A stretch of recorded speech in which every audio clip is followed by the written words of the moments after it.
प्रणाम करू।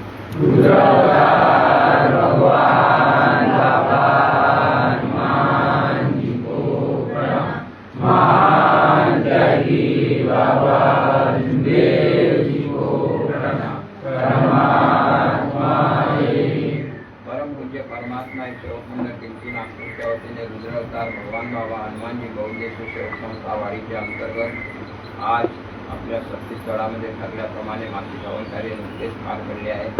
या हवन कार्यानिमित्त ही चर्चा बैठक सुरू आहे। या चर्चा बैठकीमध्ये स्वयं भगवान बाबा हनुमानजी उपस्थित आहेत, त्यांना माझा प्रणाम। तसेच महान त्यागी बाबा जिंदगी उपस्थित आहेत, त्यांना माझा प्रणाम। उपस्थित सेवक सेविका व बालगोपाल यांना माझा नमस्कार। आजच्या चर्चा बैठकीचे विषय आहे 4 तत्व 3 शब्द 5 नियम व सेवकाच्या जीवनावर आलेले अनुभव या विषयावर आधारित आहे।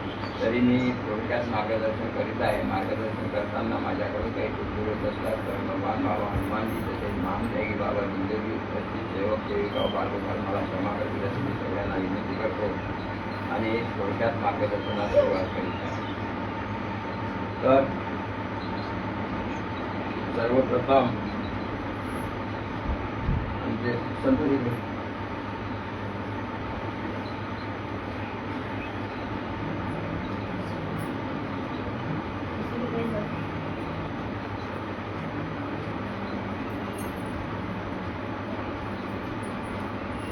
तू इथं राहते लक्षात। तर आज आपण काय आपल्या हवनामध्ये हर महिन्याला हवन कार्य होता।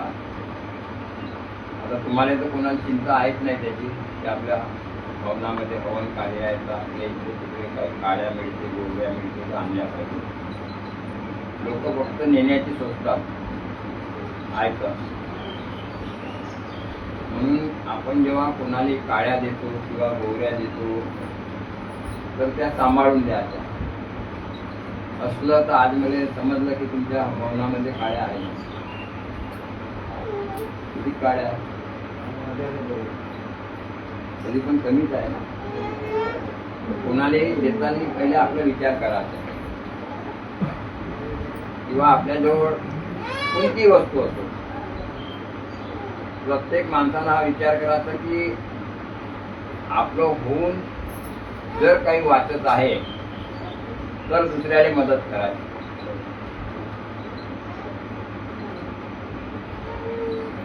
कारण पाळ्यावर लोक एक दिवस मागं पुढे हवन घडवून घेतील, घडवतील का नाही? पण आपलं जे हवन आहे हा ठरलेला आहे।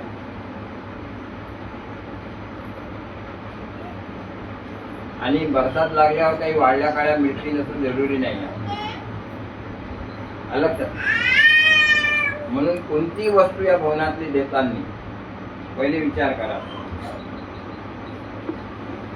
कोणतीही वस्तू चाहे भवनातली असो घरची असो की काही असो तुम्ही कधीही कोणत्याही गोष्टीचा विचार करत नाही। आपल्याला जो आपण घर चालवतो घर चालवताना आपल्याला जो रोजचा खर्च आहे खाण्या घेण्याचा जे काही आहे तो तर लागलाच आहे की नाही? तो कमी होईल का? कधीच कमी नाही होत। म्हणून या सगळ्या गोष्टीचा विचार करा।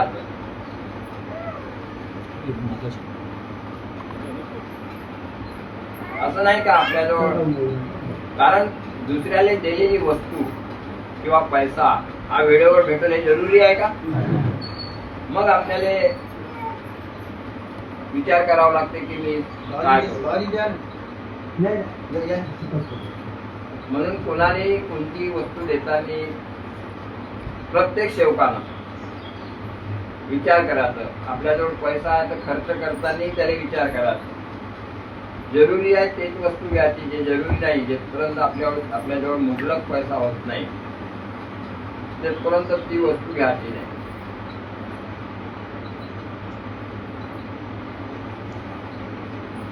तसंच हवनामध्ये तुम्ही लोक जे बसता चाहे 3 बसा 7 बसा 5 बसा 11 बसा परंतु ती व्यवस्था करून ठेवायची।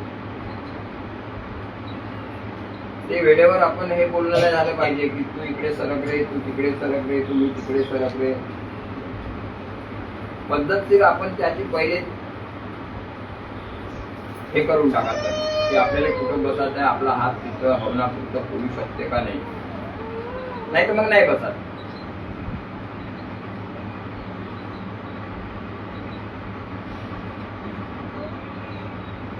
हवन चालू असताना कोणतीही गोष्ट बोलण्याची गरज आली नाही पाहिजे.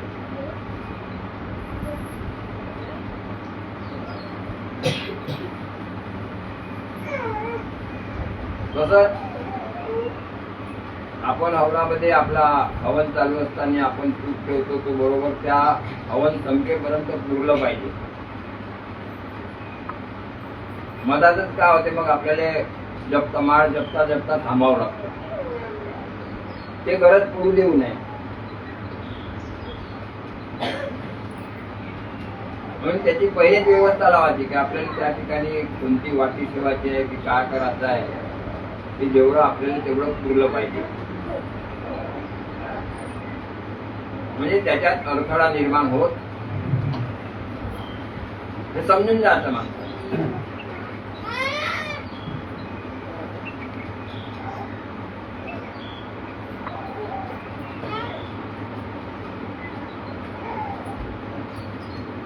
आपण जे काम करत आहोत काहीतरी याने मर्यादा आहे. आपण चालचलाव काम नाही करत. आता तुमच्या लोकांचं मला माहित नाही, मी तरी नाही करत. मी मार्गात आलो या भगवंतामुळं आणि महानताई बाबा लिंगदेवजीच्या आशीर्वादामुळं माझं जीवन सफल झालं. मी त्या गोष्टीला अजूनही जपत आहोत. कोण काय करते याच्याकडे मी कधीच पाहत नाही. कोणाला या भगवंताची किती कदर आहे ते मी कधी त्याचा विचार करत नाही.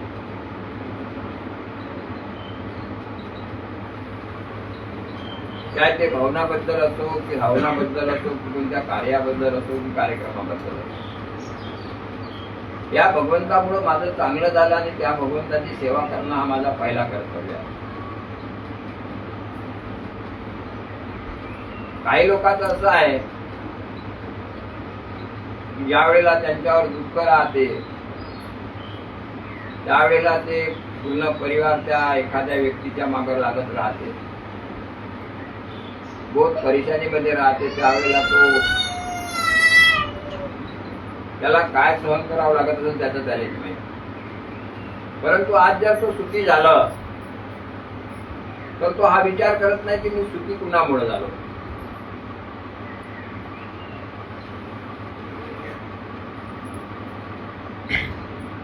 हे याच्यासाठी तुम्हाला बजावतो की आमच्या भीमदेव बाबांना सांगा की भगवान के घर में देर है. काय अंधेर नाही आहे.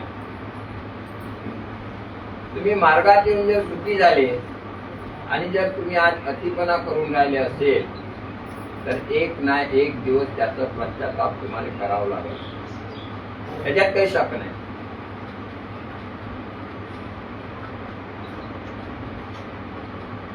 त्याच्यात काही शक नाही.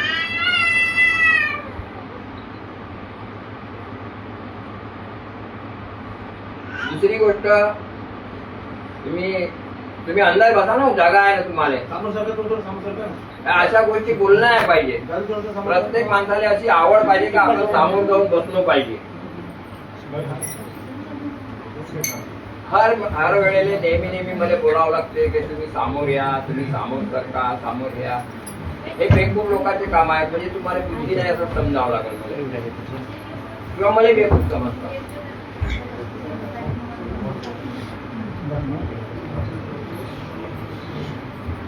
आपल्या मार्गात आपल्याला भगवंतानं सत्य, मर्यादा आणि प्रेम शिकवलं आहे. ते आहे नाही तुमच्याजवळ. वारंवार त्याच गोष्टी आपण बोलत राहतो. त्या आपल्या भवनातला कार्यक्रम असो की कुठलाही कार्यक्रम असो.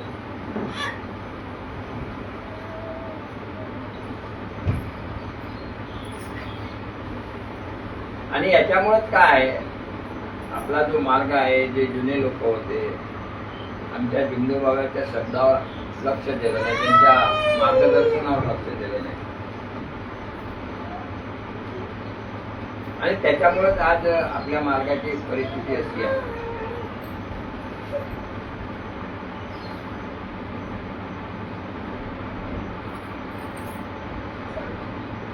आज जगामध्ये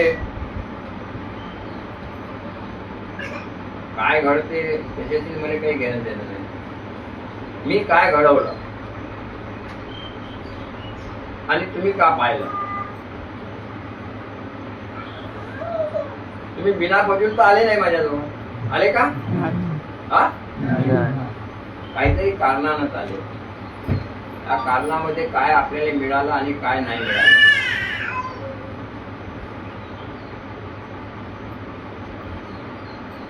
जगामध्ये मी अजूनपर्यंत कोणता जसा माणूस पाहिला नाही किंवा साधू संत पाहिला नाही किंवा या मार्गातही पाहिलं नाही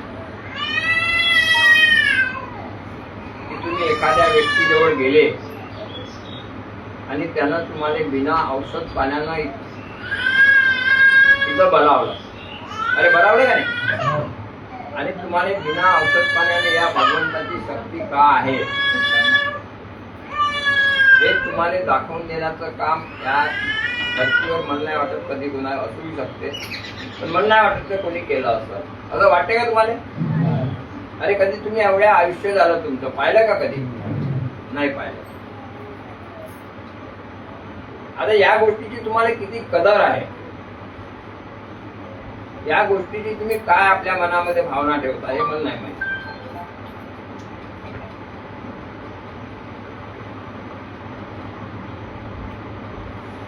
जेव्हा तुम्ही माझ्याकडे कार्य घ्यायला येता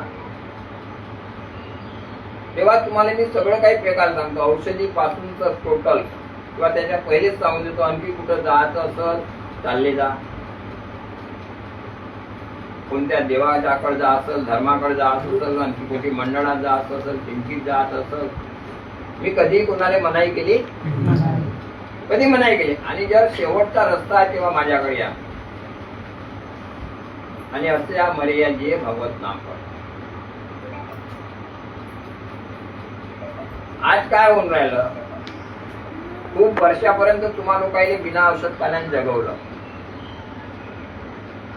त्यावेळेला कोणी दारिद्र्य परिस्थिती नसेल, त्याची लायकी नसेल, त्याच्याजवळ पैसा पाणी नसेल, त्याच्याजवळ घरदार नसेल, म्हणजे खूप मोठ्या परिस्थितीमध्ये तो दिवस काढत होता. पण आज आपल्या मार्गात आल्यानंतर, माझ्याजवळ आल्यानंतर त्याचं जर जीवन सुखी झालं तर त्यानं त्या गोष्टीला जपलं पाहिजे. कारण हे सगळं करताना तुम्हाला दुःखातून सुखात आणेपर्यंत, तुमच्या दारिद्र्य परिस्थितीमध्ये दूर होतपर्यंत मी तुमच्याजवळून कधी 1 रुपया घेतला. कम से कम या गोष्टीची माणसाला आठवण पाहिजे. जगात असं माणूस नाही आहे कोणी, जगात पैशाशिवाय कोणतेही काम होत, अरे होते का? कुणालाही तुमच्या मुलाबाळाची चिंता नाही आहे, कोणताच जगातला माणूस.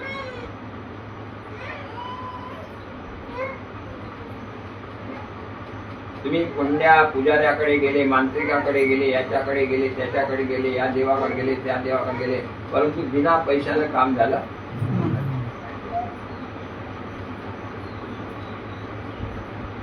याची जाणीव नाही आहे तुम्हाला लोकांना.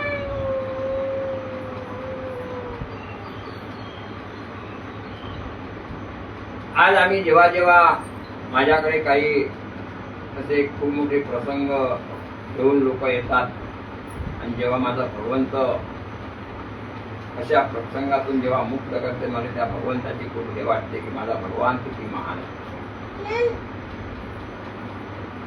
माझे जुमदेव बाबा किती महान असतील की ज्यांनी हा रस्ता मला दाखवला. तुम्हाला त्याची किंमत आहे का नाही मला नाही माहिती.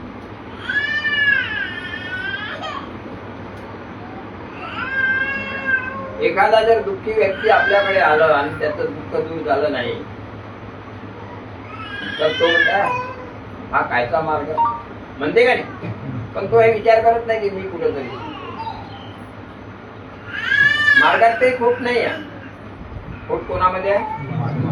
आपल्यामध्ये आहे. कारण काही दिवसांना आपण विसरून जातो त्या गोष्टी, आणि ते विसरलं नाही पाहिजे.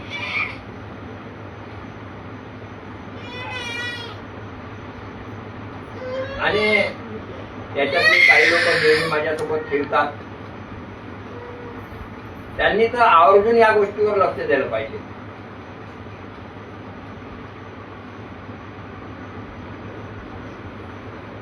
की खरोखरच काय घटना राहते, काय घडते, काय होते, काय काय लीला असली पाहिजे भगवंताची.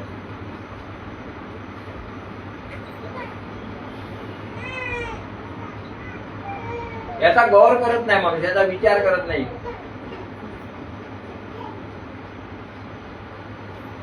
तोंडाला आला आपण काही बोलून बसतो, वेळेपुरता कोणाची मर्यादा करतो, कोणाचा मान करतो, आणि मग काय होते, मतलब निकल गया तो. त्याच्यापासून सामनेवाल्याचं काही नुकसान होत नाही. नुकसान कोणाचं होते? तुमचंच होते. नुकसान सामनेवाल्याचं नाही होत. कारण सामनेवाला जो बसला आहे ना, हा तुम्हाला आणि तुमच्या मुलाबाळाचा भविष्य बनवण्यासाठी उभा आहे. हा जो भगवान आहे, कुठंतरी तुम्ही दुःखात होते म्हणून तुम्हाला दुःखातून मुक्त करण्यासाठी म्हणून जुमदेव बाबाच्या माध्यमातून तुम्हाला हा एक रस्ता मिळवून दिला. ह्या धर्तीवर असा रस्ता होताच नाही पाहिजे. होता का? होतच नाही, आणि ना आहे ना होणार.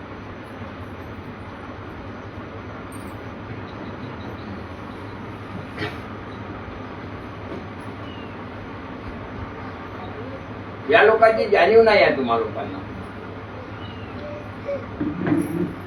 असे जे महान लोक होऊन गेले आहेत, त्यांची कदर करा यार, त्यांची कदर केली पाहिजे. हा जग मोठा स्वार्थी आहे.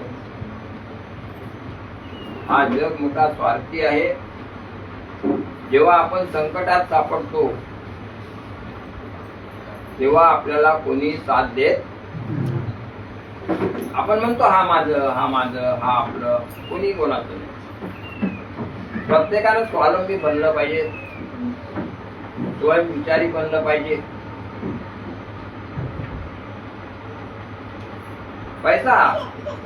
पैशाची किंमत करा. पैसा आपण कमवतो, सुख भेटलं तरच पैसा कमवू, सुख नाही भेटलं तर पैसा कमवू का? अरे कमवू का? म्हणून आपण मार्गात कशासाठी आलो? सुखासाठी. सुखासाठी आलो ना. म्हणून याची कदर केली पाहिजे.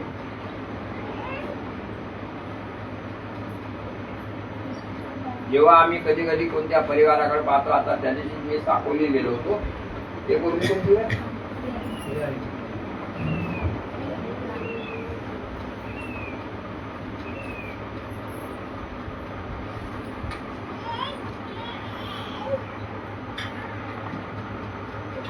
कोणताही साधू संत तुमच्या घरापर्यंत येत नाही, आणि येईल तर त्याचे काय मागते? अरे काय मागते? पैसे.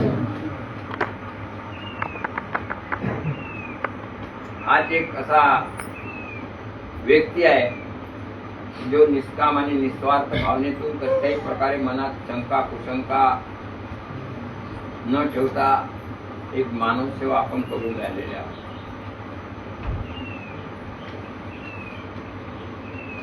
त्याचं पुण्य मिळते. हे काम मी पैशासाठी नाही, पुण्यासाठी. एक नाव होते माझं, भगवंताजवळ माझं नाव जाते. तुमच्याजवळ राहते मला नाही माहिती, त्याच्याजवळ जवळ आहे. तुमच्याजवळ काय आहे मला नाही माहिती. मी तुमच्याकडे पाहून हे नाही करत. माझ्या भगवंतानं जे शिकवलं आहे ते काम ते करून मी पाहतो. तुम्ही काय आहे?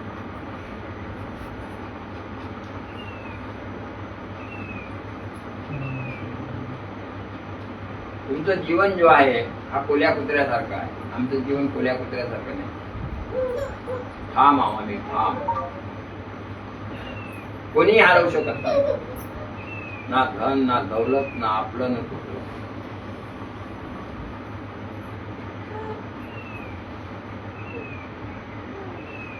ज्या वेळेला आम्ही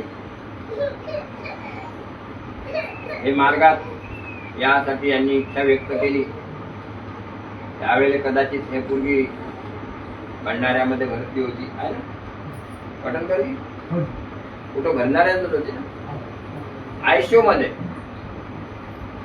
आता किती दिवसापासून त्या परिवाराच्या मागं काय काय होतं, काय नव्हतं,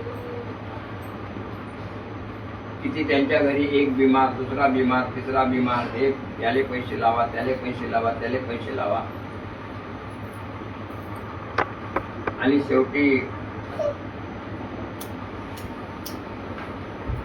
काही वेळ यांनी म्हणलंय की मार्गात येऊन जा,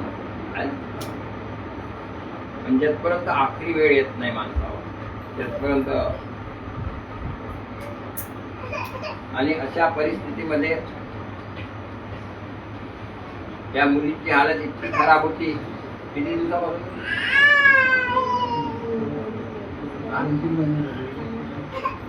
ना बोलत होती आणि ना कोणाला जवळ येऊ देत होती, कोणाला हात लावू देत होती, कोणात आवाजच नाही. अशा परिस्थितीमध्ये आयसीयू मध्ये काय केलं डॉक्टर? त्यावेळेची तिची हालत जर पाहिली तर माणसाला असं वाटते काय होईल या मुलीची.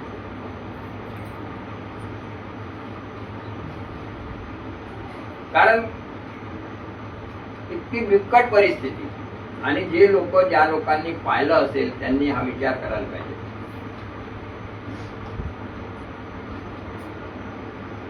मला इथून साकोलीला जावं लागलं.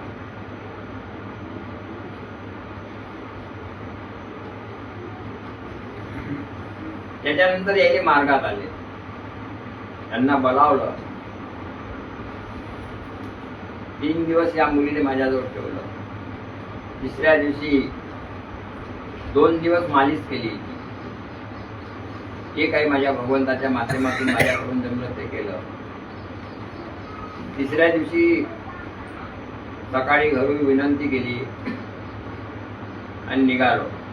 आणि भगवंताला सांगलं की मी भवनात गेल्याबरोबर ही मुलगी बोलली पाहिजे. तिसऱ्या दिवशी मी घरून आलो आणि गेट जवळ नाही आलो नाही तर या मुलीने माझ्यासोबत नमस्कार घेतला. म्हणजे तिचा आवाज अरे आलं का नाही, माझ्या भगवंतानं माझं मान केलं. त्याची लीला म्हणजे अपरंपार.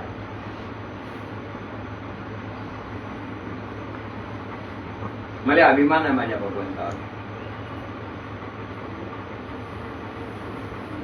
आज ते मुलगी चांगली करून आपण पाठवलं, आज ते चांगली आहे. अरे चांगलं झालं का गलत झालं? चांगलं झालं. या गोष्टीचा जो विचार आहे, जे माझ्यासोबत होते, ज्यांनी यांना पाहिलं, या परिवारामध्ये ते वावरली, जो परिवार त्या दुःखात होता, औषधी पायी त्यांना बर्बाद व्हावं लागते, त्यांनी समजून जायचं. आजूबाजूवाल्यांना समजून जायचं की खरोखरच काय हा मार्ग असला पाहिजे किंवा काय हा भगवंत असलं पाहिजे, काय त्याची लीला असली पाहिजे.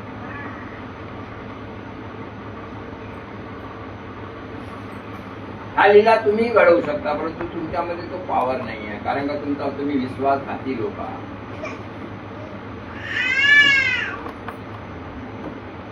तुमचा पूर्ण विश्वास भगवंतावर